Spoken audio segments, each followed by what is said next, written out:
Daytona Beach, Florida, home to the Daytona International Speedway and the 54th running of the Rolex 24.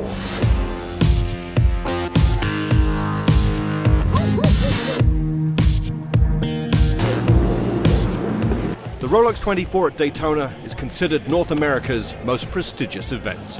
A grinding 24 hours of racing. Sleep will not be an option for crews who'll work around the clock in confined pit box spaces. Tequila Patrón ESM will compete here as a team for the third time. The number 2 Ligier JS P2 Honda will be piloted by 4 drivers: Scott Sharp, Ed Brown, Johannes van Overbeek, and the newest member of the team, Luis Felipe Pipo Durrani. So I'm really looking forward to see what this race brings, and to fight with these guys is going to be pretty mega. You know, the team's totally new. We're coming on with on-rope and a mixture of the ESM guys, and so far so good, and really we're really excited.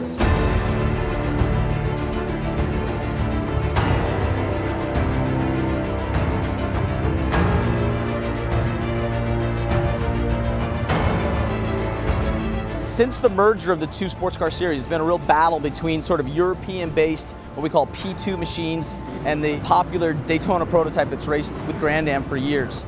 Just now, the P2 cars really seem like they're starting to come alive with performance.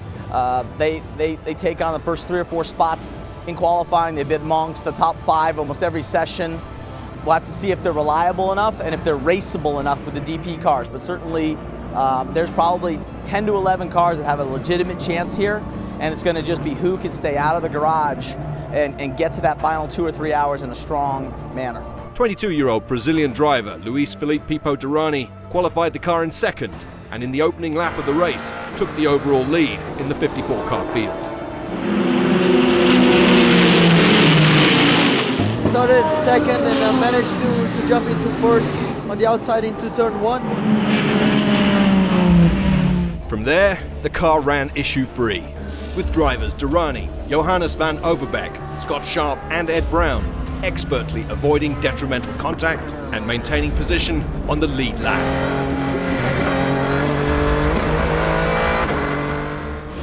The car's been super strong. People had a great stint off the green flag.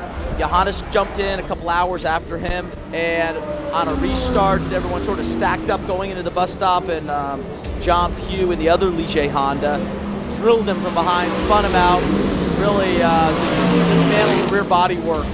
And so eventually, it was a big job to change that. We had to wait for a full course caution. Johannes had to run along like that for a while with a little bit of a wounded car.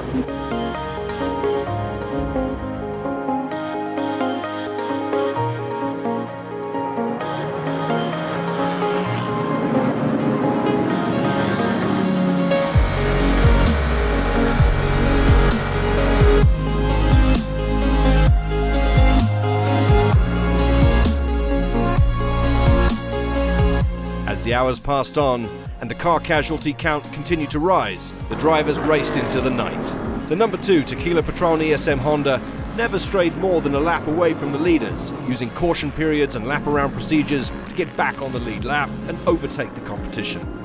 It's nice to be running when the sun comes up, and to be running third, it's even better. So let's keep our fingers crossed and let's not make any mistakes, and we should have a good day. Expert handling in the morning and afternoon by Sharp and van Overbeek kept the car out in front. Car's running great. Pipo's been doing a great job. Scott's been doing a great job. The team's been doing a great job. And we're kind of in the lead, or we're cycled through it depending on pit stops. Other than my first stint where I had got rear-ended, everything's been smooth sailing. Car's been great. It's quick.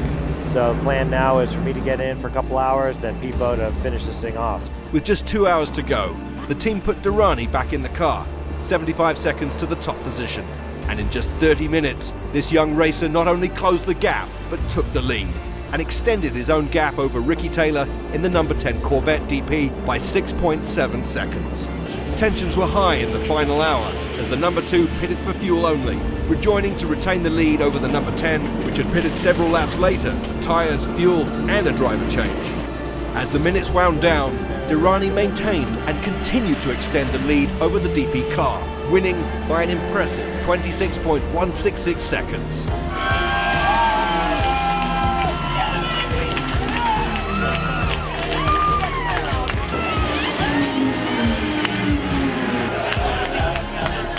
I mean, we just won the 2016 Rolex 24, bro. Is that real? And this guy killed it all day, qualifying in the rain, which I certainly didn't want to do. And then he just, the start of the race, posted the fastest race lap, and then came back and just had several stints in the race that were killer and finished unbelievably. Dude, you pounded it. Thank you very much for giving me this opportunity, and to be here with Patron is just amazing.